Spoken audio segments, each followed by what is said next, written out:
Sarah Mitchell, 34, is a broken woman fleeing her past after losing her family in a tragic accident.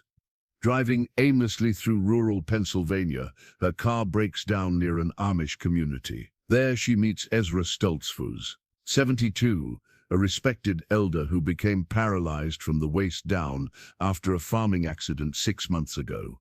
His family and community are struggling to build him an accessible cabin before winter, but they lack the construction knowledge for wheelchair accessibility. Sarah, a former architect haunted by guilt, reluctantly offers her expertise. As they work together, two wounded souls find healing in unexpected ways, but the secret Sarah carries will test everything they've built together, leading to a conclusion that will shatter and mend hearts simultaneously. The rain hammered against the windshield like angry fists, each drop exploding in a blur that made the Pennsylvania countryside look like a watercolor painting left in the rain. Sarah Mitchell gripped the steering wheel tighter, her knuckles white against the cracked leather. The radio crackled with static. She'd lost the last station 50 miles back. Somewhere between nowhere and nothing. Just keep driving, she told herself. The same mantra she'd been repeating for 3 days straight. Don't stop, don't think, just drive. But the universe, it seemed, had other plans. The engine coughed once, twice, then made a sound like a dying animal before the car lurched to a stop on the side of the narrow country road. Steam rose from under the hood like ghostly fingers reaching toward the storm clouds above. No, no, no. Sarah slammed her palm against the steering wheel. The horn gave a pathetic wheeze. Come on, you piece of junk. She turned the key. Nothing but the starter's grinding protest. Again, nothing. The silence that followed was deafening, broken only by the rain's relentless percussion against the metal roof. Sarah slumped back in her seat, closing her eyes. Behind her lids she could still see it, the twisted metal, the broken glass, the way the morning light had caught the blood on the asphalt, like scattered rubies. 8 months, 2 weeks and 4 days ago. Not that she was counting. You can't run forever. Her sister's voice echoed in her memory. You have to face what happened. But Sarah wasn't ready to face anything. She wasn't ready to go home to the empty house with Emma's toys still scattered across the living room floor, and Michael's coffee mug still sitting on the kitchen counter, waiting for him to come back from dropping their daughter at school. A trip he never completed. The tap on her window made her jump. Through the rain-streaked glass she saw a young man in his 20s, wearing plain dark clothes and a wide-brimmed black hat. His beard was neatly trimmed, and despite the downpour, he stood perfectly still beside her car. Sarah cracked the window an inch. Yes, your car appears to be in distress, he said in a gentle voice, tinged with a slight accent she couldn't quite place. I am Jacob Stoltzfus. Are you in need of assistance?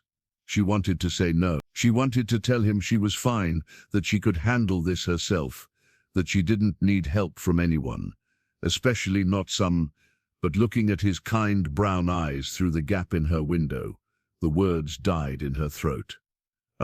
She started.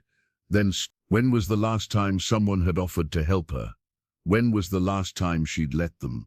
My engine just died. I don't know what's wrong with it. Jacob nodded solemnly. May I look under the hood? Against her better judgment, Sarah found herself popping the hood release. She watched through the windshield as Jacob examined the steaming engine with the careful attention of someone who understood machinery. After a few minutes, he returned to her window, rain dripping from the brim of his hat. Your radiator hose has burst, he said matter-of-factly. It is not something that can be repaired on the roadside, especially not in this weather. You will need a tow truck and proper parts. Sarah felt something crack inside her chest. Of course it has. She laughed, but there was no humor in it. Of course, there is a phone at my grandfather's house, just up the road, Jacob continued, seemingly oblivious to her internal breakdown. You are welcome to use it to call for help. My family would be honored to offer you shelter until the storm passes. I can't impose. It is no imposition, Jacob interrupted gently. It is simply what neighbors do. Neighbors, The word felt foreign on Sarah's tongue. In her old life, before, she'd barely known the people living next door to her suburban house. Everyone was too busy, too focused on their own lives to notice if someone was struggling. "I don't even know you," she said weakly. Jacob smiled, and it transformed his entire face. "Then this is a good opportunity to remedy that situation. Come, bring what you need for the night. This storm will not pass until morning." Something in his tone brooked no argument. Maybe it was exhaustion, or desperation, or just the simple fact that she had nowhere else to go. But Sarah found herself gathering her purse and overnight bag from the back seat. She locked the car, a pointless gesture in the middle of nowhere, and followed Jacob up a muddy path that led away from the road. The farmhouse appeared through the rain like something from another century. White clapboard siding, a wide wraparound porch, and windows glowing with warm yellow light. Smoke curled from the chimney, and even through the storm, Sarah could smell something wonderful. Bread baking, maybe, or soup simmering. "This is beautiful," she found herself saying as they climbed the porch steps. "My great-grandfather built it with his own hands in 1887, Jacob said with quiet pride. "4 generations of Stoltzfus men have lived here. My grandfather says the house holds their memories in its walls." He opened the front door and warmth enveloped Sarah like a hedge-an embrace she didn't know she needed. The interior was simple but comfortable, handmade furniture, quilts draped over chairbacks, and the soft glow of oil lamps casting dancing shadows on the walls. "Grandfather," Jacob called out in what Sarah assumed was Pennsylvania Dutch. An elderly woman appeared from what must have been the kitchen, wiping flour-covered hands on her apron. "This is my grandmother, Ruth," Jacob said, switching back to English. "Gross mommy, this is—" "I apologize, I did not ask your name." "Sarah," she said quietly. "Sarah Mitchell." Ruth's weathered face crinkled into a smile. "Sarah, a good biblical name. You are welcome in our home, child. Come out of those wet clothes before you catch your death." Before Sarah could protest, she was being bustled into the kitchen and wrapped in a thick quilt that smelled like lavender and wood smoke. Ruth pressed a steaming mug into her hands.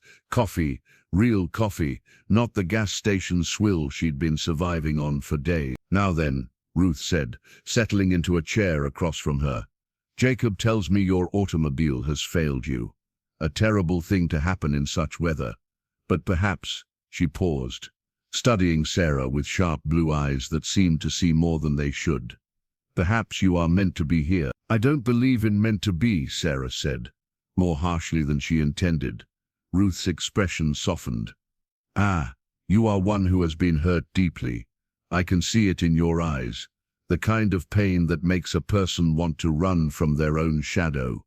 Sarah's grip tightened on the coffee mug. "I should call a tow truck. Get out of your hair as soon as possible." "Nonsense. The phones are down. The storm took out the lines an hour ago. And even if they weren't, no truck could make it up that road, in this weather. You are here until morning at the earliest."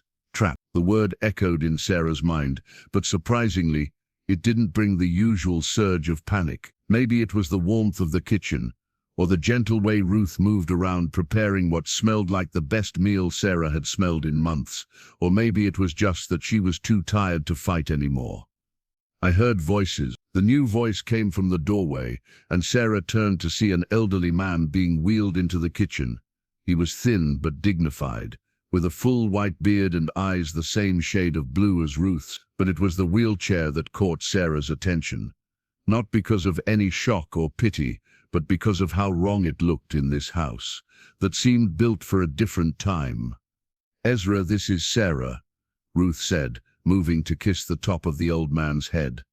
Her car broke down in the storm. Ezra studied Sarah with the same penetrating gaze as his wife. "Sarah Mitchell," he said slowly, as if testing the name. "You are far from home." It wasn't a question, and Sarah found herself nodding. "Very far. And you are running from something." Again, not a question. Sarah felt exposed, as if this old man could read her secrets, written across her face. "How do you know that? When you have lived 72 years, you learn to recognize the signs of a wounded soul," Ezra said gently. "The question is not what you are running from, but what you are running to." "I'm not running to anything," Sarah said. "I'm just driving." Ezra nodded thoughtfully. "I see. And where were you driving before your car decided to bring you here?" The simple question hit Sarah like a physical blow. Where had she been driving? She'd left her sister's house in Ohio 3 days ago, told herself she was going to start over somewhere new, somewhere that didn't hold memories of before. But she'd been driving aimlessly, taking random turns, sleeping in her car or cheap motels, eating gas station food and pretending she had a destination. "I don't know," she whispered, and the admission felt like another small death. Ezra said, and there was something like understanding in his voice. "Then perhaps your car brought you exactly where you need to be." Before Sarah could respond, the kitchen door burst open and 3 children tumbled in, shaking rain from their coats and chattering in rapid Pennsylvania Dutch. They stopped short when they saw Sarah, suddenly shy. "These are some of my great-grandchildren," Ruth explained. "Mary, she is 8, Samuel is 6, and little Rebecca is 4. The children stared at Sarah with wide, curious eyes. She tried to smile, but the sight of them, Mary's dark hair in neat braids, Samuel's gap-toothed grin, Rebecca's chubby cheeks red from the cold, made her chest ache with a familiar pain. Emma would have been 7 now, would have been starting 2nd grade, losing teeth, asking a million questions about everything she saw. "Hello," Sarah managed. "Are you the English lady whose car is broken?" Mary asked in careful English. "Mary," Ruth chided gently. "It is rude to ask personal questions of our guest." "It's okay," Sarah said. "Yes, I'm the English lady with the broken car." "Will you stay with us?" Rebecca asked, climbing into Ezra's lap with the casual affection of a beloved great-grandchild. "Just for tonight," Sarah said quickly. But Ezra was studying her again, with those knowing eyes. "We shall see," he said quietly. "Sometimes God has different plans than our own." As the evening progressed, Sarah found herself drawn into the rhythm of this household in ways she hadn't expected. Ruth insisted she help with dinner. "Idle hands make for restless hearts," she said, and Sarah found something oddly soothing about peeling potatoes and stirring soup while rain continued to lash against the windows. The meal was simple but delicious, vegetable soup made with ingredients from their own garden, fresh bread still warm from the oven, butter churned that morning. The family, Jacob, his wife Anna, their 3 children, plus Ruth and Ezra, bowed their heads for a silent grace that stretched longer than any blessing Sarah had ever experienced. When they raised their heads, Ezra looked directly at her. "We give thanks, not only for this food, but for unexpected guests, who remind us that every stranger might be an angel in disguise." Sarah felt heat rise in her cheeks. "I'm no angel." "Perhaps not," Ezra said with a slight smile, "but you are here, and that is enough." As they ate, Sarah learned more about this family that had taken her in without question. Jacob worked their farm with his father and 2 brothers. Anna took care of the children and helped Ruth with the household duties. The older children attended a 1-room schoolhouse down the road, and everyone contributed to the daily work of maintaining their simple life. "It sounds peaceful," Sarah said, and meant it. "It can be," Ruth agreed. "But we face the same troubles as anyone. Hearts break in the same ways, whether you are Amish or English." Her eyes flicked meaningfully toward Ezra, and Sarah noticed the way the old man's jaw tightened almost imperceptibly. "Grossdaddy was hurt in an accident 6 months ago," Mary piped up with the casual honesty of childhood. "He can't walk anymore, and it makes him sad sometimes." Mary, Anna said sharply, but Ezra held up a weathered hand. "The child speaks truth. I was adjusting a piece of equipment in the barn when it fell. Crushed my spine." He spoke matter-of-factly, but Sarah could hear the pain underneath. "In a moment I went from a man who had worked with his hands his entire life to This. He gestured to the wheelchair with obvious distaste. The hardest part, Ruth added quietly, is that our house is not made for wheels. Ezra cannot get to his workshop, cannot reach the second floor where we have slept for 47 years. He is trapped on this floor like a prisoner in his own home. Sarah set down her spoons. As an architect, she'd specialized in accessible design. It had been one of her passions, creating spaces where everyone could live with dignity and independence. She could already see the problems this old farmhouse would present. Narrow doorways, high thresholds, stairs everywhere. Have you considered modifications? She asked carefully. The community has been wonderful, Jacob said. The men have started building a small cabin out back where Gross Daddy and Gross Mommy can live. Somewhere accessible. But, he paused, looking uncomfortable. But they're carpenters and farmers, Ezra said bluntly. They know how to build a house, but they don't know how to build for someone like me. The doorways are too narrow, the bathroom won't work. The ramps are too steep. His voice grew bitter. They mean well, but they're building me a beautiful prison. Sarah felt something stir inside her, the first spark of genuine interest she'd felt in months. What kind of timeline are you working with? We need to finish before winter, Ruth said. The weather is already turning, and if we can't complete it soon, she trailed off. But the implication was clear. They couldn't survive a Pennsylvania winter with Ezra unable to access most of his own house. Could I see the plans? The question slipped out before Sarah could stop herself. Everyone looked at her in surprise. I mean, she backtracked quickly. I have some experience with construction. Ezra's eyes sharpened. What kind of experience? Sarah hesitated. She hadn't talked about her work in 8 months, hadn't even thought about architecture without feeling sick. But something about this old man's dignity, his obvious frustration at being trapped in his own life, touched a part of her she thought had died with her family. I was an architect, she said quietly. I specialized in accessible design. The kitchen fell silent except for the rain against the windows. Then Ezra leaned forward in his wheelchair, his blue eyes intense. He asked. Sarah's throat tightened. I don't practice anymore. Why not? The simple question hung in the air like a challenge. Sarah could feel everyone watching her, waiting for an answer she wasn't sure she could give. I made a mistake, she whispered finally. A big one. People got hurt because of something I designed. I won't risk that happening again. Ezra was quiet for a long moment, studying her face. When he finally spoke, his voice was gentle, but firm. I have lived long enough to know that running from our gifts does not heal our wounds. It only makes them fester. You don't understand. I understand more than you might think, Ezra interrupted. I understand what it feels like to believe that everything you are has been taken away. I understand the temptation to simply disappear. His words hit Sarah like physical blows. She pushed back from the table, suddenly desperate to escape. I should go, she said, standing abruptly. Find somewhere else to stay.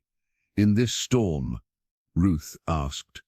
Child, you would catch your death. I can't help you, Sarah said, directing her words to Ezra. I'm sorry, but I can't. I won't. She started toward the door, but Ezra's voice stopped her. Sarah, something in the way he said her name made her turn. I am not asking you to help me, he said quietly. I am asking you to help yourself.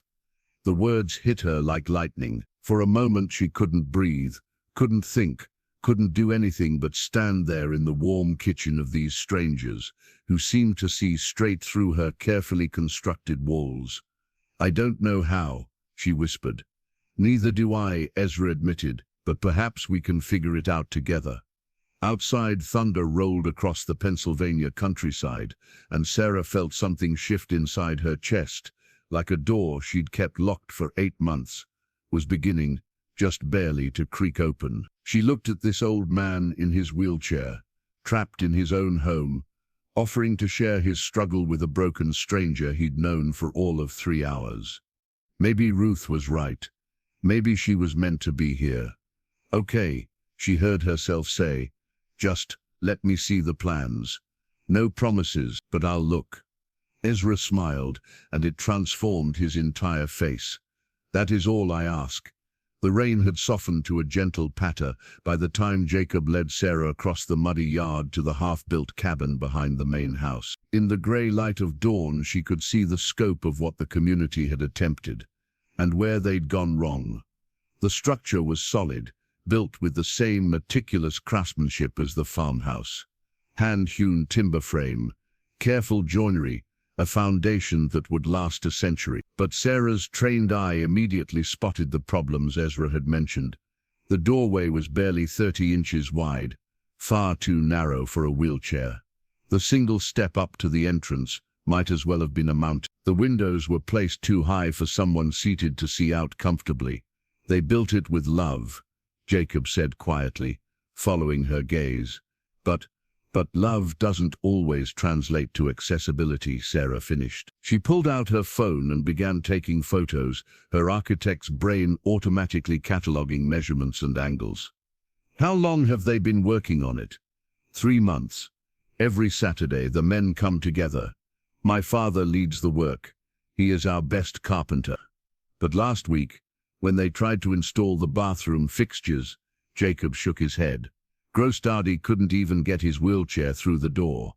Sarah walked the perimeter of the cabin, her footsteps squelching in the mud. The building was maybe 20 feet by 30 feet, small but potentially livable for 2 people.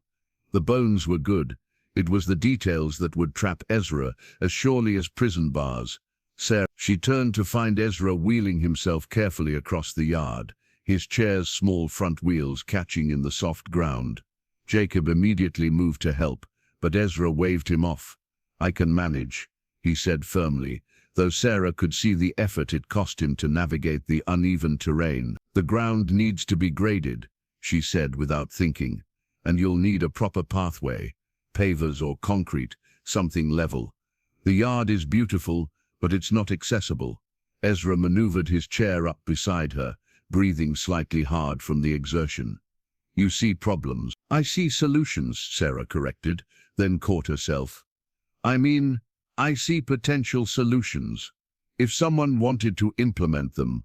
And do you want to implement them? Sarah looked at the cabin, her mind already running through possibilities. Widen the door. Lower the windows. Install a ramp with proper grade ratios. Reconfigure the bathroom entirely. It would mean tearing out work already completed, starting over in some places.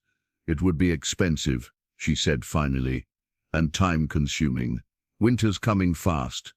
That is not what I asked. Sarah met his steady blue gaze. This old man had a way of cutting straight through her defenses, asking the questions she didn't want to answer. I don't know, she said honestly. 8 months ago, I would have been excited by this challenge. Now, she gestured vaguely at herself. I'm not the same person I was 8 months ago. None of us are the same person we were 8 months ago, Ezra said quietly. 8 months ago, I was a man who could walk into his own barn without assistance. 8 months ago, I believed my body would serve me until the day I died. We are all different than we were, but you didn't choose your change, Sarah said. Mine was my fault. Tell me. The simple command hung in the morning air. Sarah found herself looking around, at the half-built cabin, at Jacob pretending not to listen while he examined the foundation, at the farmhouse where smoke was already rising from the chimney, as Ruth began the day's baking. I can't, cannot, or will not. Both. The word came out sharper than she intended. Ezra nodded slowly. I understand. There are stories we are not ready to tell. Wounds too fresh to expose to air. But Sarah, he reached out and touched her arm gently.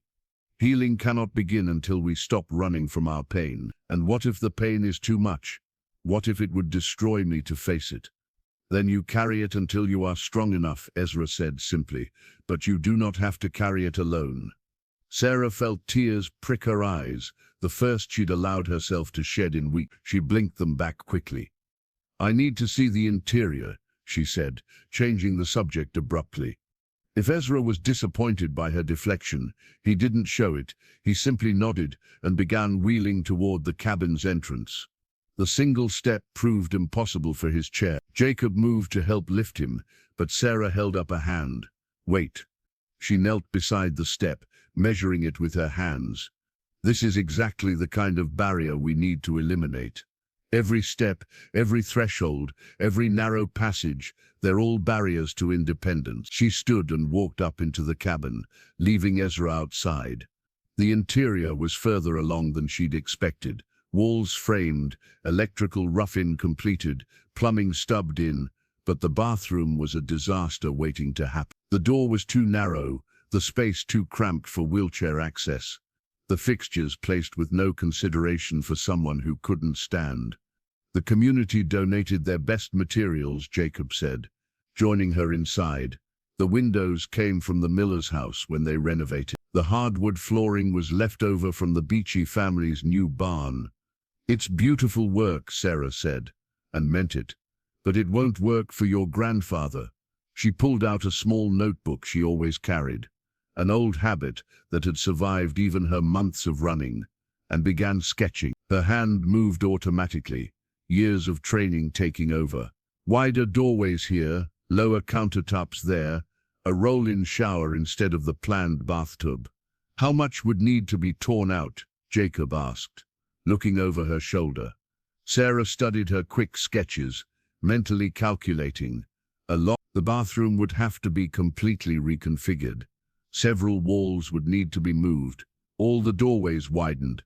"It's not impossible, but it would mean admitting that 3 months of work was wasted," Jacob said quietly.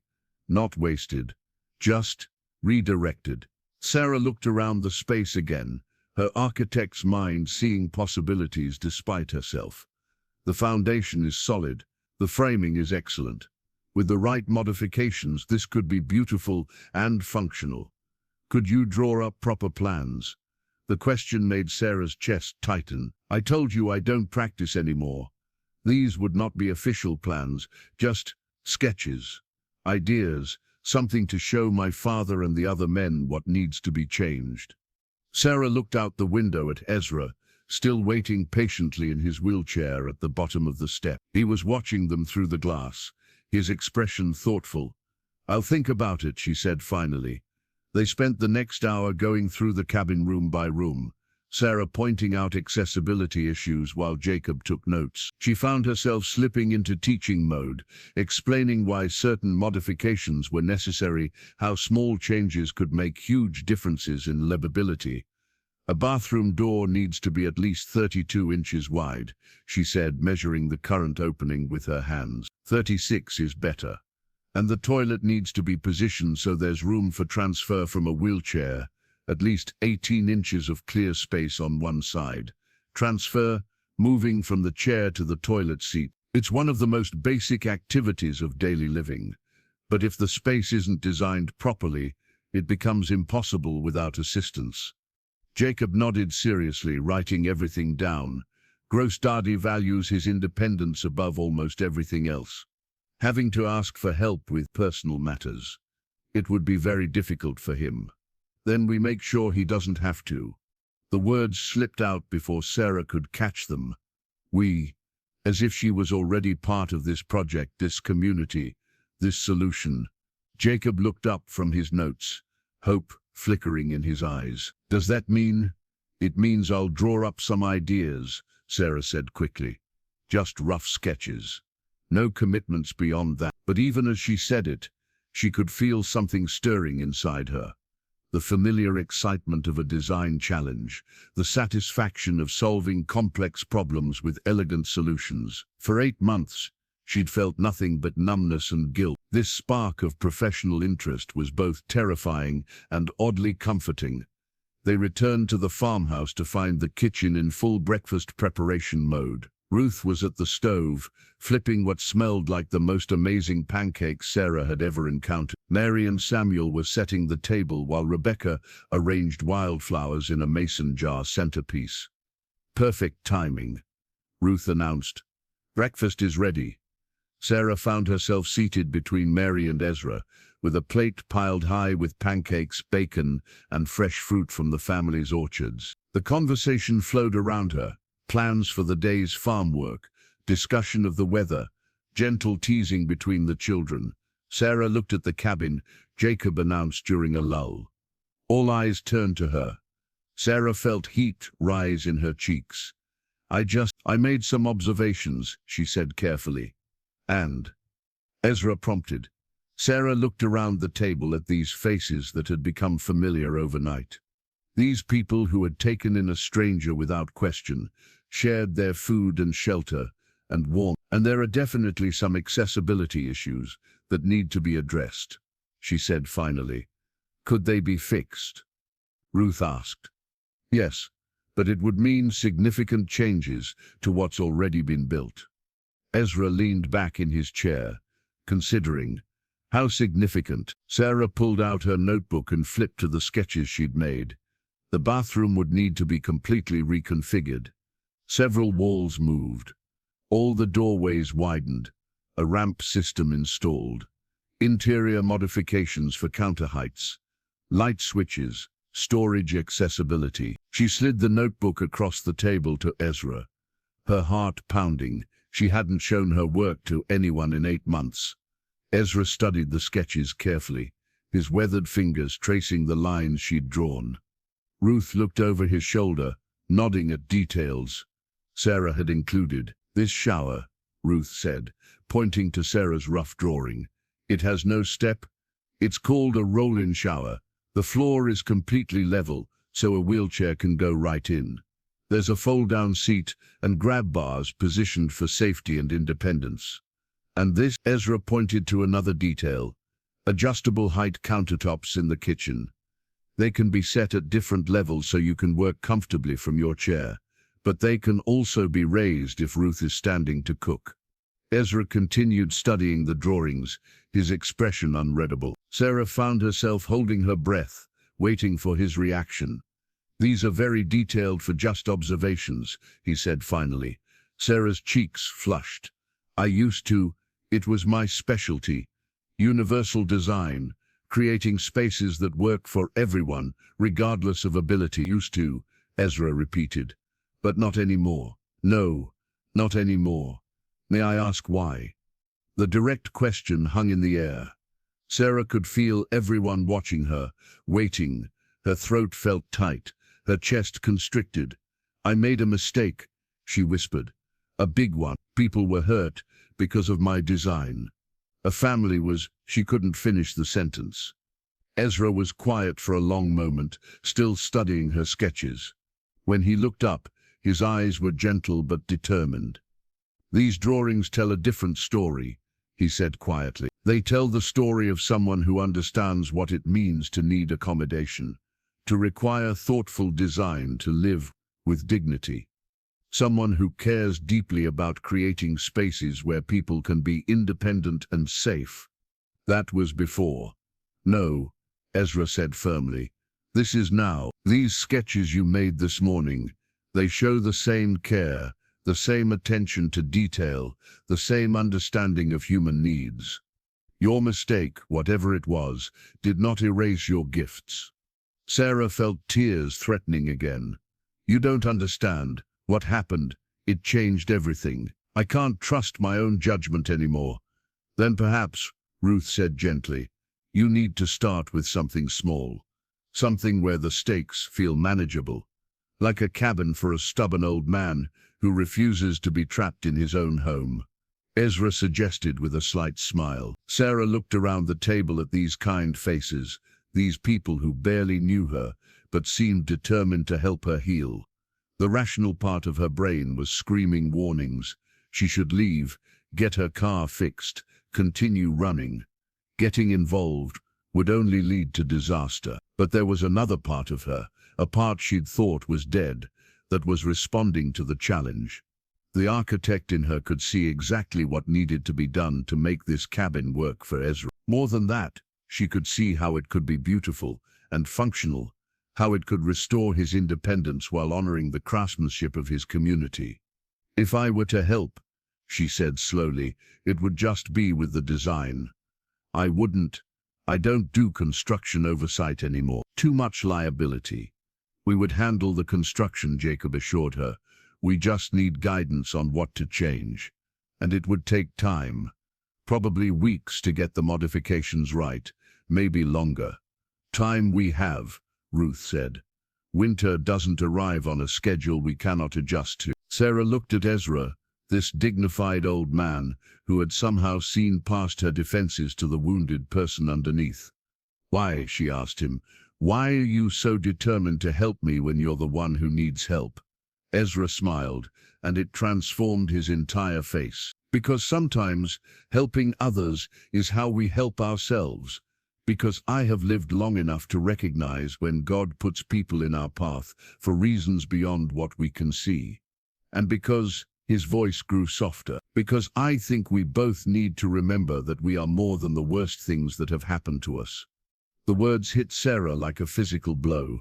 She closed her eyes, fighting back the tears that had been threatening all morning. When she opened them, Ezra was still watching her with those kind, knowing eyes. Okay, she whispered, I'll help with the design, but I need you to understand. I'm not the architect I used to be. I might not be able to deliver what you need. All I need, Ezra said quietly, is someone who cares enough to try. And Sarah, he reached across the table and covered her hand with his weathered one.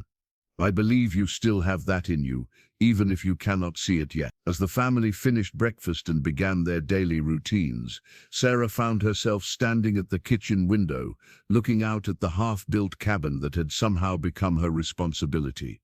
For the first time in 8 months, she had a purpose beyond simply surviving each day. It terrified her. But underneath the fear, buried so deep she almost didn't recognize it, was something she hadn't felt since that terrible morning when her world fell apart: hope. Maybe Ezra was right. Maybe helping others was how she would find her way back to herself. She pulled out her notebook and began to draw. The sound of hammers rang across the farmyard like a metal percussion symphony. Sarah stood at the edge of the worksite, clutching a rolled-up set of detailed plans she'd spent 3 sleepless nights perfecting. 2 weeks had passed since her car broke down, 2 weeks since she'd agreed to help with Ezra's cabin. Her Toyota sat in the Stoltzfus driveway, repaired but somehow forgotten, as she'd thrown herself into the design work with an intensity that surprised everyone, including herself. The English architect is here, called out Daniel Stoltzfus, Jacob's father, and the project foreman. At 52, he was built like a tree trunk, solid, weathered, and seemingly immovable. He'd been skeptical of Sarah's involvement at first, politely but firmly questioning whether an outsider could understand their ways of building. That skepticism had begun to crack when Sarah presented her revised plans. "Good morning, Daniel," Sarah called back, unrolling her drawings on a makeshift table constructed from sawhorses and plywood. "I brought the updated electrical schematics." A circle of men gathered around the table, 5 Amish craftsmen, ranging in age from Jacob's 24 years to his uncle Samuel's 63. They studied Sarah's precise drawings with the serious attention of people who understood that details mattered. "The outlets in the bathroom," Samuel said, pointing to the plans with a calloused finger. "They are positioned lower than standard. 36 inches instead of 48, Sarah confirmed. Accessible from a wheelchair, but still well above splash zones for safety. "And this blocking in the walls?" asked Eli Byler, the community's master carpenter. "Reinforcement for grab bars. Even if Ezra doesn't need them now, they might be necessary later. It's easier to install the structural support during construction than to add it afterward." The men nodded approvingly. Over the past 2 weeks, Sarah had learned to speak their language: practical, efficient, focused on long-term durability rather than flashy aesthetics. These craftsmen might work without power tools, but their understanding of construction principles was sophisticated and intuitive. "The ramp system concerns me," Daniel said, frowning at Sarah's elevation drawings. "This length, it will take up much of the yard." Sarah had anticipated this objection. "I know it seems extensive, but ADA guidelines require a maximum slope of 1 inch of rise for every 12 inches of length. The cabin entrance is 18 inches above grade, so we need at least 18 feet of ramp length. I've designed it as a switchback system to minimize the footprint. Ada? Jacob asked. Americans with Disabilities Act. Federal accessibility standards. Even though you're not technically required to follow them, they represent best practices for safe, usable design, and you believe the best practices are necessary? Daniel asked. The question carried weight beyond its simple words. Sarah could hear the real inquiry. Do you, an outsider, truly understand what our community member needs? I believe Ezra deserves the same independence and dignity in his new home as he had before his accident. Sarah said carefully, these modifications aren't just about accommodation, they're about restoration. A new voice joined the conversation. What are we restoring? Everyone turned to see Ezra wheeling himself across the yard, navigating the rough ground with the determined skill he'd developed over the past months. Sarah noticed he'd gained strength since her arrival. His shoulders were broader, his movements more confident. Your ability to live without assistance, Sarah said directly. Your privacy, your autonomy.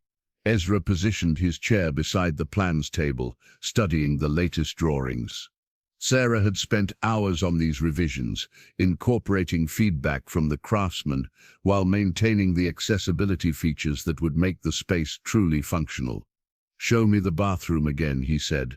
Sarah flipped to the detailed bathroom layout. The door opens outward to maximize interior space.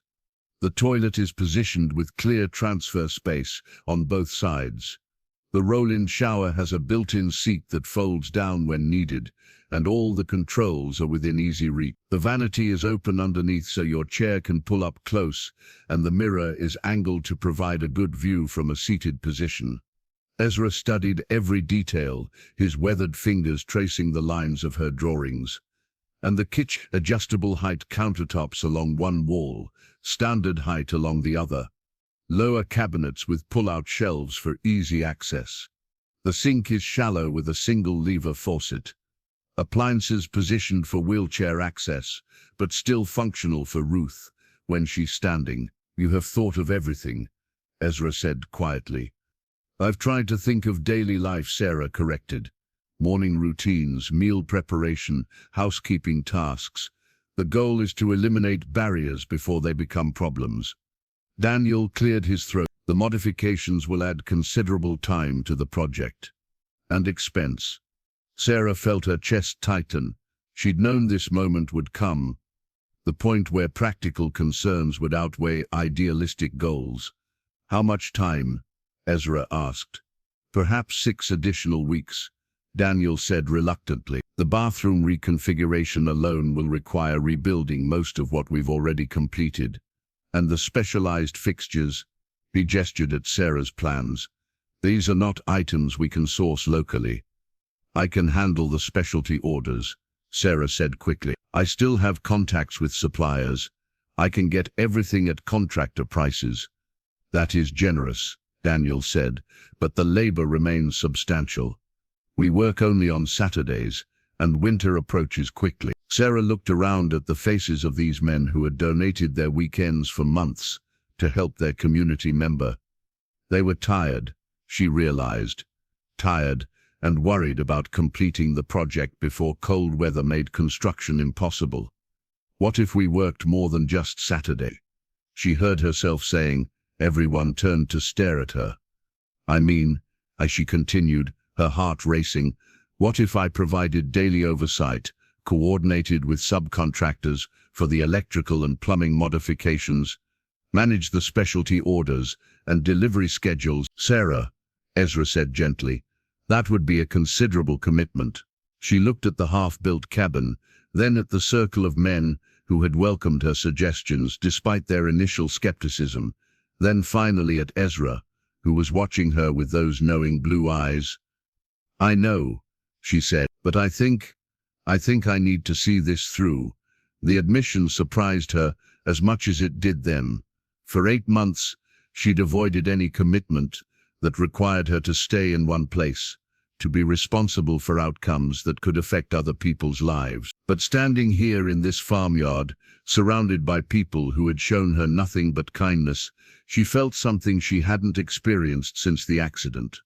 The desire to build something instead of running from everything. The community would need to approve such an arrangement, Daniel said slowly. Of course, I'm not asking to take over the project, just to assist more actively. Jacob stepped forward. I think it's a good idea. Sarah understands things about accessibility that we're still learning, and she has proven herself these past weeks, added Eli.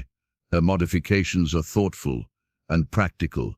Daniel looked around the circle of men, reading their expressions.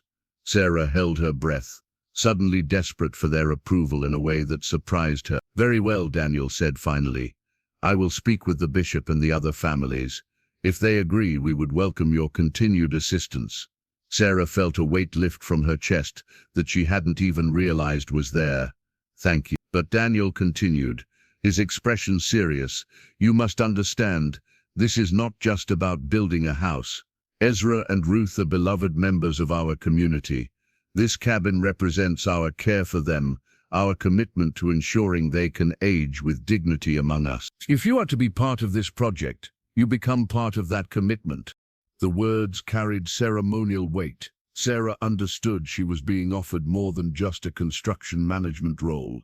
She was being invited into something deeper, something that felt almost sacred.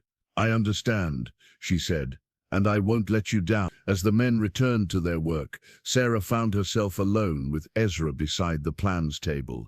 He was studying her drawings again, but she suspected his mind was on other matters. This is a big step for you, he said without looking up. Terrifying, Sarah admitted. Good. The things that terrify us are usually the things we most need to do. They stood in comfortable silence, watching the craftsmen work.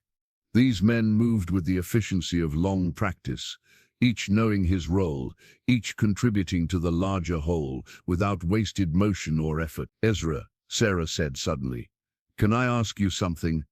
Always. Why did you become Amish? The question seemed to surprise him. He looked up from the plans, his blue eyes curious. I was born Amish, child. This is not a life one chooses. It is a life one inherits. But you could have left, during your Rumspringa, or even later. You could have chosen the English world. Ezra smiled. You have been learning about our ways. Ruth has been educating me while I work on the drawings. She said you were restless as a young man. I was indeed. Ezra's gaze grew distant. I thought the English world held answers to questions I didn't even know I was asking. I spent 2 years in Philadelphia, working construction, living among the English. What brought you back? Loneliness, Ezra said simply. I learned that freedom without community is just another kind of prison. I learned that having choices means nothing if you have no one to share them with. Sarah felt a stab of recognition. And you never regretted it? Coming back to restrictions, rule? The English world mistakes license for freedom, Ezra said gently. True freedom comes from choosing what serves not just yourself, but your community, your family, your faith. The restrictions you speak of, they are not walls that confine us. They are foundations that support us. Even now, when those same traditions make it harder to accommodate your disability. Ezra was quiet for a long moment. Even now, he said finally, though I admit there are days when I question whether I have become a burden to the very community I chose. You're not a burden, am I not? Look around, Sarah. Dozens of men have given their Saturdays for months. Materials donated from family reserves, all because one old man cannot accept the limitations of his broken body. The bitterness in his voice was raw, unguarded. Sarah realized this was the first time she'd heard Ezra express anything approaching self-pity. You're not broken, she said firmly. Your body has changed, but that doesn't make you broken. Doesn't it? I cannot work my own land, cannot climb the stairs to the bedroom. I shared with my wife for 47 years, cannot even get into my own workshop to continue the carpentry that defined most of my adult life. Sarah turned to face him fully. Ezra, before your accident, how many people in this community came to you for advice, for guidance? Many, I suppose. And how many still come to you? Ezra frowned, considering the same number, perhaps more. Then your value to this community was never about what you could build with your hands. It was about what you could build with your wisdom, your experience, your compassion for others. She gestured toward the cabin construction. Look at this project. Yes, people are donating time and materials, but they're not doing it out of obligation or pity. They're doing it out of love, out of recognition that you have given far more to this community over 72 years than this cabin could ever cost. Ezra was quiet, absorbing her words. Besides, Sarah continued, this project isn't just about you anymore. Every modification we make, every accessibility feature we include, it's creating a template for future buildings in your community. Someday, someone else will need these accommodations. A young father, injured in an accident, an elderly grandmother dealing with arthritis, a child born with mobility challenges. This cabin is teaching your community how to build with inclusion from the beginning. I had not considered that perspective, Ezra said slowly. That's because you're too close to it. Sometimes it takes an outsider to see the broader impact. Ezra smiled. Is that what you are? Sarah looked around at the familiar faces of the work crew, at the farmhouse where she'd been living for 2 weeks, at the community that had absorbed her presence without question. I'm not sure anymore, she said honestly. Good, Ezra said. Certainty is overrated. Questions keep us growing. A commotion at the far end of the worksite drew their attention. 2 men were carrying a large window toward the cabin, but something was wrong. The window frame was clearly too wide for the opening they were approaching. Excuse me, Sarah called out, hurrying toward them. That's a 36-inch window for a 32-inch rough opening. The men stopped, looking confused. Sarah pulled out her plans and quickly confirmed the measurements. This window goes in the bedroom, she explained, pointing to the correct location. The living room window is still on the delivery truck. As she helped coordinate the proper installation, Sarah felt the familiar satisfaction of solving problems in real time, of seeing designs translate into physical reality. For the first time in 8 months, she was using her skills for their intended purpose, creating spaces where people could live better lives. But underneath the professional satisfaction was something else, a growing awareness that her presence here was changing more than just the cabin's design. It was changing her. The question was whether she was ready for that transformation. As the afternoon wore on and the sounds of construction filled the air, Sarah allowed herself to imagine, just for a moment, what it might be like to stay, to put down roots, to be part of something larger than her own guilt and grief. The thought terrified and thrilled her in equal measure. 3 weeks into the intensive construction schedule, Sarah had fallen into a rhythm she hadn't experienced in months. She woke before dawn in the small guest room Ruth had prepared for her, spent an hour reviewing plans and coordinating with suppliers, then joined the family for breakfast before heading to the work site. The cabin was transforming daily. The widened doorways framed spaces that felt open and welcoming. The bathroom, completely rebuilt according to Sarah's specifications, was beginning to look like something that could actually serve Ezra's needs. Most importantly, the ramp system, a graceful switchback design that curved around a small garden Ruth was planning, was taking shape with mathematical precision. "You're early today," Jacob observed as Sarah arrived at the site carrying 2 cups of coffee and a folder of electrical permits. "The supply truck is coming at 7, she explained, handing him one of the cups. "I wanted to double-check the delivery manifest before they start unloading." Jacob accepted the coffee gratefully. Over the past weeks he'd become Sarah's primary liaison with the construction crew, translating between her technical language and the practical wisdom of Amish craftsmen. "You know," he said, settling beside her on a stack of lumber, When you first arrived, I thought you would stay maybe 2 days, fix your car and continue on your way. So did I, Sarah admitted. I've never stayed anywhere this long since, she caught herself before finishing the sentence. Since what? Sarah took a sip of her coffee, buying time. In 3 weeks, she'd shared meals with this family, worked alongside their community, even attended their Sunday worship service. But she'd never told them about Emma and Michael, about the accident, about why she'd been running. Since I left my old life, she said finally. It wasn't a lie exactly, but it wasn't the whole truth either. Jacob studied her face with the perceptive gaze she'd learned to expect from the Stoltzfus family. Were you married? The simple question hit like a physical blow. Sarah's throat tightened. Yes, she whispered, I was. And your husband? He did not come with you on this journey?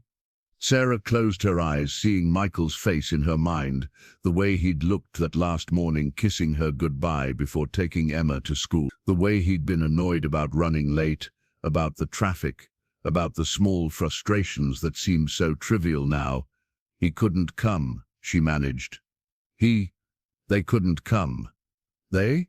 Sarah opened her eyes to find Jacob watching her with gentle concern. I had a daughter, Emma. She was 6.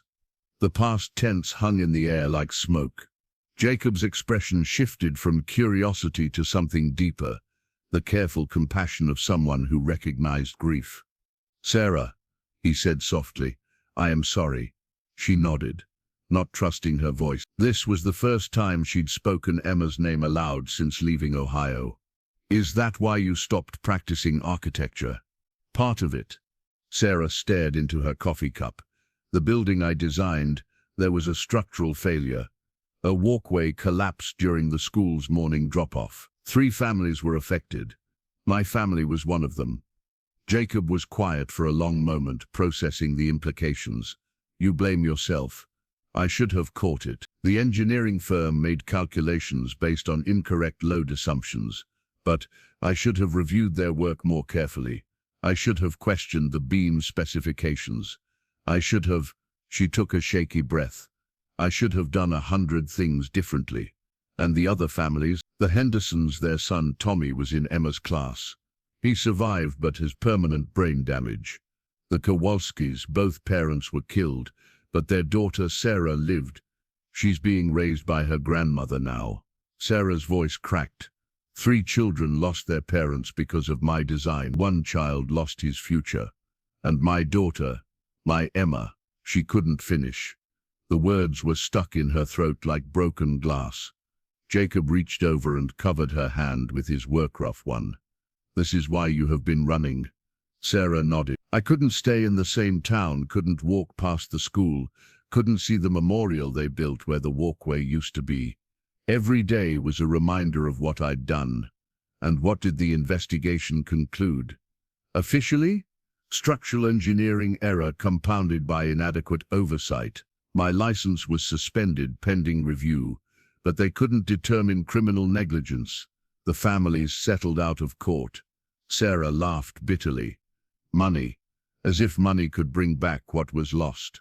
But you were not the engineer who made the calculation. No, but I was the architect of record.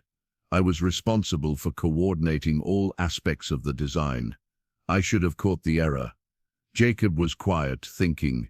In our community, he said finally, we have a saying, the barn that burns teaches the farmer about fire prevention. Tragedy teaches us lessons we could not learn any other way.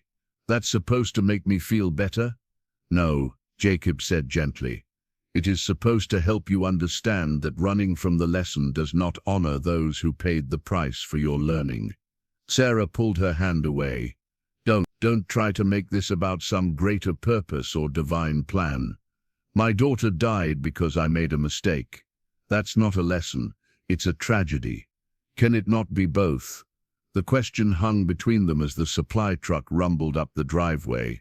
Sarah stood abruptly, grateful for the distraction. We should check the delivery, she said, closing the conversation. But Jacob's words stayed with her throughout the morning as she coordinated the unloading of bathroom fixtures, verified cabinet dimensions, and reviewed the electrical contractor's work. Could tragedy serve a purpose beyond destruction? Could learning emerge from loss without diminishing the value of what was lost? By noon, the temperature had climbed into the 80s, unusually warm for late September in Pennsylvania. Sarah had shed her jacket and rolled up her sleeves, revealing the thin white scar that ran along her left forearm. She'd gotten it in the hospital, she'd told people who asked, a minor injury during the chaos after the accident. She'd never told anyone it was self-inflicted, carved with a piece of broken mirror during the darkest night of her life, 3 weeks after the funerals. Sarah, she looked up from the cabinet installation she was supervising to find Ruth standing at the edge of the work site, looking unusually formal. Yes, there is someone here to see you. The only people who knew where she was were her sister and her former business partner, and she'd specifically asked them not to contact her unless it was an emergency. Who is it? A woman. She says she is your sister. Sarah's legs went weak. Lisa. Somehow her sister had tracked her down. She's waiting in the house, Ruth continued gently. I gave her coffee and told her you would be along shortly. Sarah nodded numbly. She'd known this moment would come eventually. She couldn't disappear forever, but she'd hoped for more time, more distance from the pain of facing her old life. Take as long as you need, Jacob said quietly. We can manage here. Sarah walked toward the farmhouse on unsteady legs, her mind racing. Why had Lisa come? What could be so urgent that she'd drive all the way to Pennsylvania to find her? She paused at the kitchen door, taking a steadying breath, then stepped inside.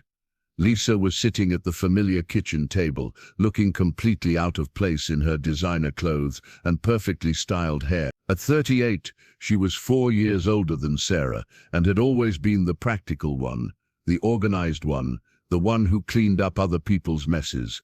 Hello, Sarah. How did you find me? Your credit card charges, gas stations, the auto repair shop, the building supply store in town. I hired a private investigator after you stopped answering my calls. Sarah poured herself a glass of water with shaking hands. I told you I needed space. That was 8 months ago. 8 months of no contact, except for occasional text messages saying you were fine. Lisa's voice carried a mixture of anger and worry. Do you have any idea how worried I've been? I'm sorry. Sorry doesn't help me sleep at night, wondering if you're dead in a ditch somewhere. Sarah sat across from her sister at the table where she'd shared so many meals with the Stoltzfus family. The two worlds, her old life and her new refuge, felt impossibly incompatible. Why are you here, Lisa? Because you need to come home. I don't have a home anymore. You have a house. You have friends. You have a life waiting for you. Lisa leaned forward.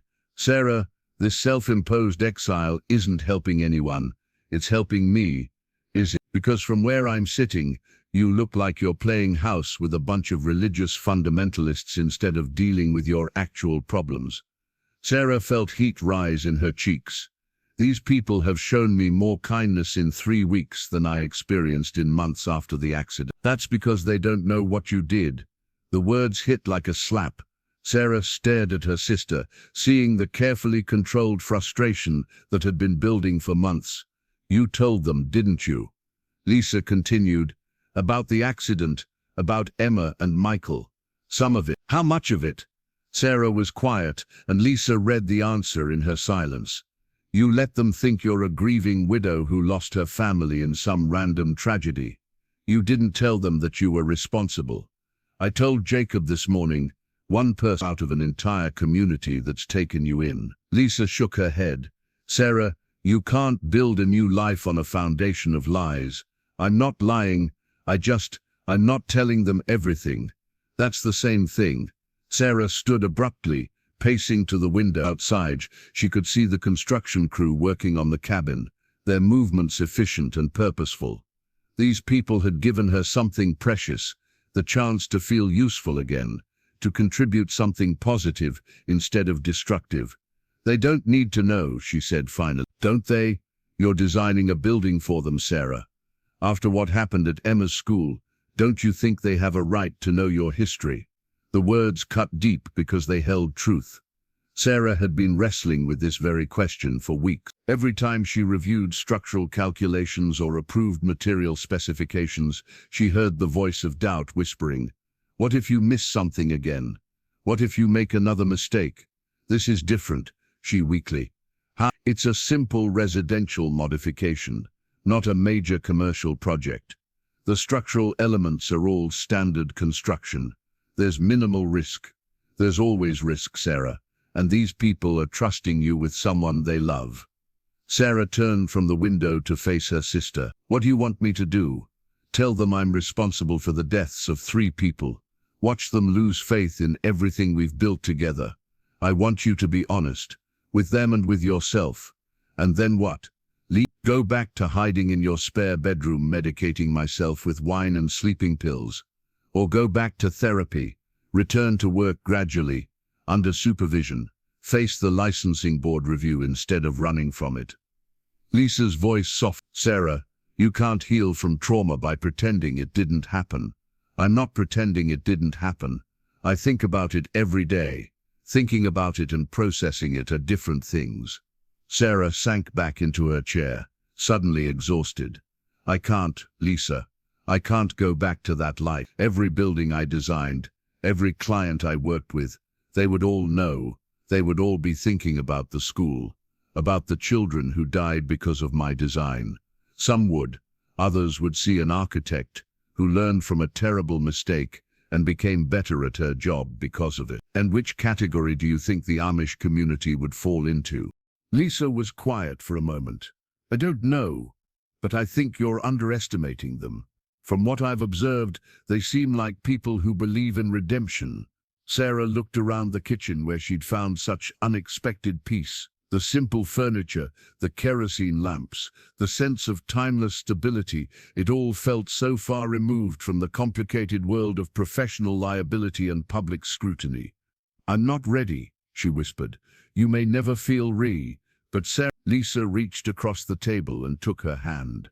"Emma wouldn't want you to spend the rest of your life running from who you are." The mention of her daughter's name broke something loose in Sarah's chest. She began to cry, deep, wrenching sobs that she'd been holding back for months. Lisa moved around the table and held her, the way she had when they were children, and Sarah had scraped a knee or suffered some childhood disappointment. But this pain was so much deeper, so much more complex than anything a Band-Aid could fix. "I miss her so much," Sarah gasped between sobs. "I miss them both. And I'm so angry.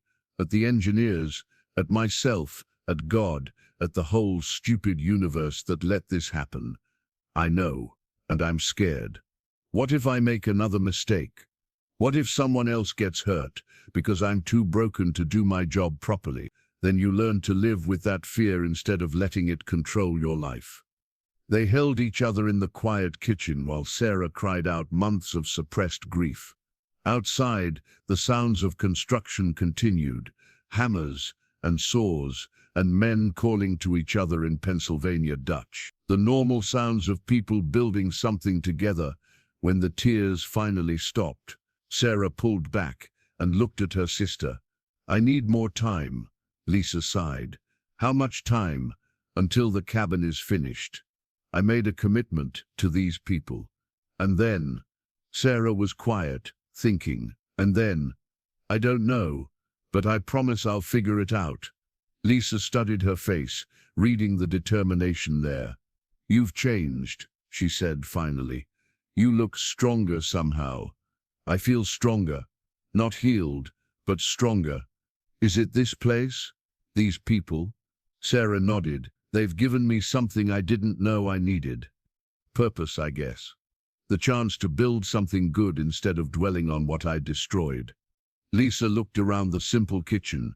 "They seem like good people." "They are. Which is why..." Sarah took a deep breath. "Which is why I need to tell them the truth. All of it. That's a big step." "Yeah." Sarah wiped her eyes with a dish towel. "A terrifying step. But necessary." "But necessary," Sarah agreed. As if summoned by their conversation, Ruth appeared in the doorway, her expression concerned. "Forgive me for interrupting," she said gently, "but I thought you might like some fresh coffee." Sarah looked at this woman who had opened her home without question, who had treated a stranger like family, who deserved to know the truth about the person she'd been sheltering. "Ruth," Sarah said, her heart pounding, "could you ask Ezra to join us? There's something I need to tell you all." Ruth's eyes flicked between Sarah and Lisa, reading the gravity of the moment. "Of course, child. I will get him right away." As Ruth left to find her husband, Sarah felt the weight of the coming conversation settle over her like lead. In a few minutes she would have to tell these kind people that the architect they'd trusted was responsible for the deaths of 3 people, including her own daughter. She might lose everything she'd found here. But Lisa was right. She couldn't build a new life on a foundation of lies. It was time to tell the truth, whatever the consequences. The kitchen had never felt smaller. Ruth returned with Ezra, who maneuvered his wheelchair into position beside the table with practiced efficiency. Jacob appeared moments later, having sensed something significant was happening. Sarah's hands trembled as she accepted a fresh cup of coffee from Ruth, the familiar ritual feeling suddenly foreign and fragile. "Sarah has something she wishes to share with us," Ruth said gently, settling into her chair with the patient attention she gave to all serious matters. Sarah looked around at these faces that had become so dear to her. Ezra's steady blue eyes, Ruth's weathered kindness, Jacob's quiet strength. In 3 weeks they had become more family to her than most people she'd known for years. The thought of losing their respect, their trust, made her chest ache. "This is my sister Lisa," she began, her voice barely above a whisper. "She came because there are things about my past that I haven't told you. Important things." Ezra leaned forward slightly. "We are listening." Sarah closed her eyes, gathering courage.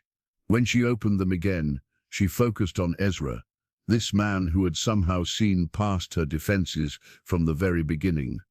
"I told Jacob this morning about my family, about Emma and Michael, but I didn't tell him everything about how they died." Her voice cracked on the words. "They died because of something I designed." The silence that followed was complete. Even the sounds of construction outside seemed to fade away. "I was the lead architect on an elementary school renovation project in Ohio." Sarah continued, the words coming faster now, as if speed could somehow lessen their impact. "Part of the project involved adding a covered walkway between the main building and the new gymnasium. It was meant to protect children and parents from weather during drop-off and pick-up." Ruth's hand moved to cover her heart, as if she already sensed where this story was leading. The structural engineering firm made calculations based on incorrect load assumptions. They underestimated the weight the support beams would need to carry, not just the structure itself, but snow loads, wind loads, the dynamic forces of people walking across it. I was supposed to review their calculations to catch any errors. It was my job to coordinate all aspects of the design and ensure everything was safe.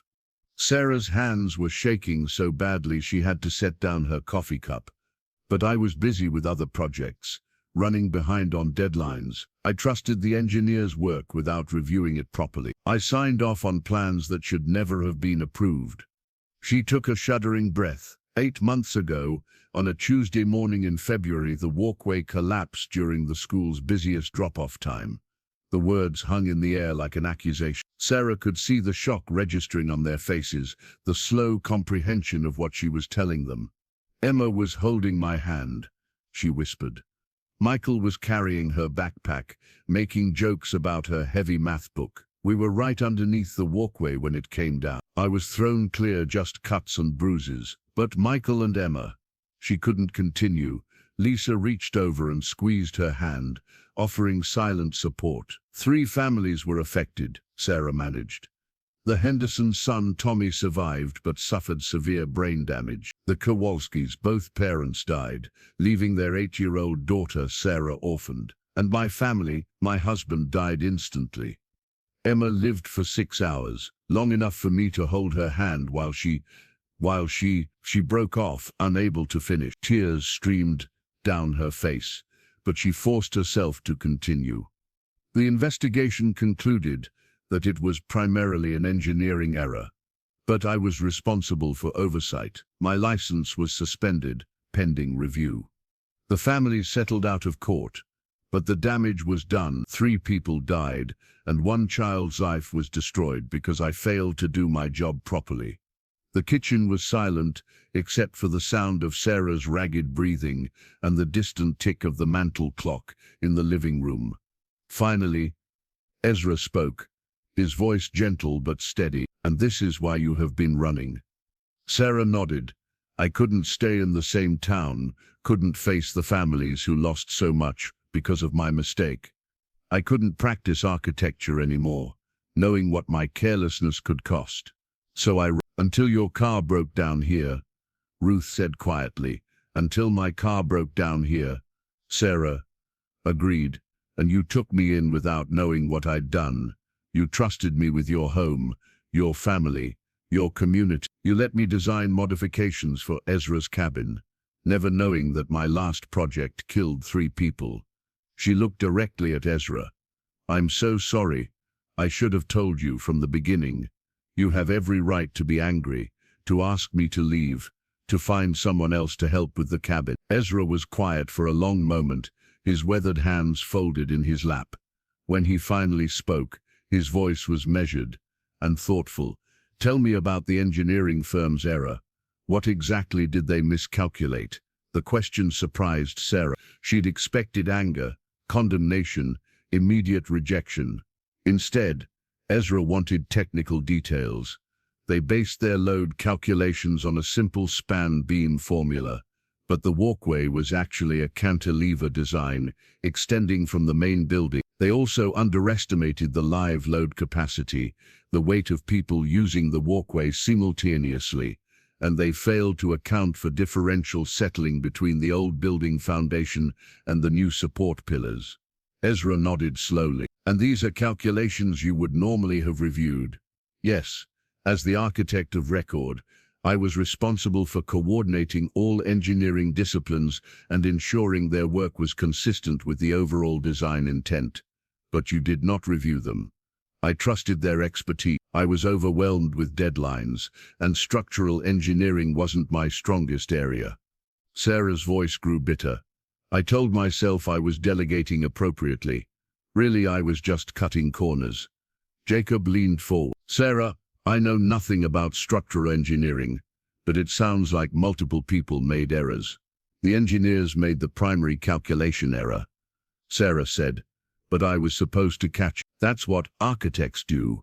We coordinate the work of all the consultants and make sure everything fits together safely. And if you had caught the error, what would have happened? The walkway would have been redesigned with proper structural support. It would have cost more and taken longer, but it would have been safe. Emma would still be alive." The last words came out as a whisper. Sarah felt completely drained, empty, as if confessing had taken every ounce of energy she possessed. Ruth reached across the table and took Sarah's hands in her weathered ones. "Child, you have been carrying this burden alone for 8 months." Sarah nodded, not trusting her voice. "And in all that time, has punishing yourself brought back even one of the people who died?" "No, but has running from your gifts honored their memory?" "I don't have gifts anymore. I'm broken. I can't trust my own judgment." "Can't you?" Ezra asked quietly. "Sarah, look at what you have accomplished here in 3 weeks. The modifications you designed for my cabin, they show the same careful attention to safety, the same thorough understanding of structural requirements, the same compassion for human needs that drew you to architecture in the first place. This is different. It's simple residential construction, not a complex commercial project. The principles are the same: load calculations, material specifications, safety considerations. You have handled all of these with meticulous care. More care, I suspect, than you might have used before your tragedy taught you the true cost of carelessness." Sarah stared at him. "How can you say that, knowing what I've done? How can you still trust me? Ezra was quiet for a moment, choosing his words carefully. In our faith, we believe that God can bring good from even the most terrible circumstances. Not that God causes tragedy, but that he can use our brokenness to create something more beautiful than what existed before. There's nothing beautiful about dead children. No, Ezra agreed, there is not. But there might be something beautiful about an architect who has learned, through unbearable loss, to value safety above convenience, thoroughness above speed, human life above professional success. You're saying Emma died to teach me a lesson? No, Ezra said firmly. I am saying that Emma's death, though senseless and tragic, has taught you lessons that might prevent other children from dying. The question is whether you will use those lessons or waste them. Sarah felt something crack open in her chest, a space she'd kept sealed since the accident, where hope used to live. I'm scared, she whispered. What if I make another mistake? Then you will have made a mistake as someone who understands the weight of responsibility, rather than someone who takes it lightly, Ruth said gently. There is a difference. Lisa, who had been quietly listening, finally spoke. Sarah, you've been punishing yourself as if your grief could somehow bring them back. But Emma wouldn't want you to stop living. She wouldn't want you to waste the gifts that made you who you are. How do you know what Emma would want? Because I knew Emma. She was proud of her mama who designed buildings. Remember how she used to tell people her mummy made sure buildings were safe for everyone to use? She understood what you did, and she loved that about you. The memory hit Sarah like a physical blow. Emma had indeed been proud of her mother's work, often drawing pictures of buildings and announcing she was going to be an architect too when she grew up. The licensing board review, Sarah said suddenly, looking at Lisa. What's the status? Postponed indefinitely while you've been missing, but they need to meet with you within the next 2 months or they'll revoke your license permanently. And if I go back, face the review, your former partner says they'd probably reinstate you with conditions. Continuing education requirements, supervision for the first year back, maybe some community service. Sarah looked around the kitchen table at these people who had somehow managed to see past her greatest failure to something worth salvaging. If I went back, she said slowly, if I tried to practice again, I would want to specialize in accessible design, universal design, buildings that work for everyone, regardless of ability. Like what you've done here, Jacob observed. Like what we've done here, Sarah corrected. This cabin isn't just my design. It's the result of your community's wisdom combined with technical knowledge. It's what architecture is supposed to be. A collaboration between people who understand human needs and people who know how to build. Ezra smiled. And perhaps that understanding is your path forward. Not running from your past, but carrying it with you as wisdom. I don't know if I'm ready. None of us are ever ready for the things that matter most, Ruth said. But readiness is not required, only willingness. Sarah looked at her sister, who was watching her with cautious hope. The cabin, Sarah said finally. I need to finish the cabin first. I made a commitment to this community. Of course, Ezra said. Commitments matter. But after that, Sarah took a deep breath. After that I'll go back. I'll face the licensing board. Deal with whatever consequences come. I can't hide forever. Lisa's face broke into the first genuine smile Sarah had seen from her in months. Emma would be proud of you. I hope so, Sarah whispered. I really hope so. As the afternoon sun slanted through the kitchen windows, Sarah felt something she hadn't experienced since the accident. The possibility of redemption, not forgiveness for the unforgivable, but the chance to honor her daughter's memory by becoming the architect Emma had believed her mother to be.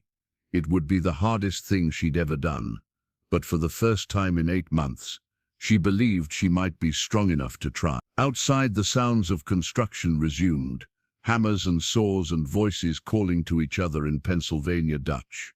The normal sounds of people building something together, and for the first time since the walkway collapsed, Sarah could imagine herself being part of that building again.